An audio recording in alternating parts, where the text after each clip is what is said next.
Hello বন্ধুরা, তোমরা সবাই কেমন আছো? আশা করছি ভালো আছো। আমি অনেক ভালো আছি। তো একটু কাজে ব্যস্ত থাকার জন্য তোমাদের সঙ্গে অনেকদিন ভিডিও শেয়ার করতে পারিনি যেহেতু, তাই জন্য আজকে অনেকদিন পর আমি একটা নতুন মিনি ব্লগ নিয়ে চলে আসলাম। ভিডিওটা স্কিপ না করে পুরোটা দেখতে থাকো। দুজনে বেরিয়ে গেছিলাম মেলায় যাওয়ার উদ্দেশ্যে। ফুলিয়াতে মেলা হচ্ছে, তাই যেতে যেতে দেখি কালীপুরে প্রায় কমপ্লিট হয়ে গেছে কালী পুজোর প্যান্ডেল।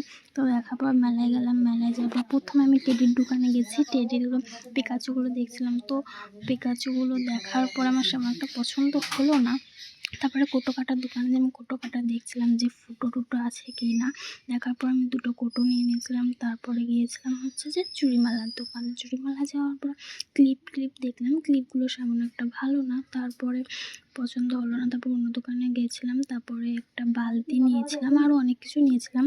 তো আরও আমি অনেক জিনিস নিয়েছিলাম, আর এই ছোটো ভিডিওর মাধ্যমে ওটা শেয়ার করতে পারলাম না। নতুন একটা ভিডিওর সঙ্গে শেয়ার করার চেষ্টা করবো। ভিডিওটা ভালো লাগলে অবশ্যই লাইক, কমেন্ট, সাবস্ক্রাইব করে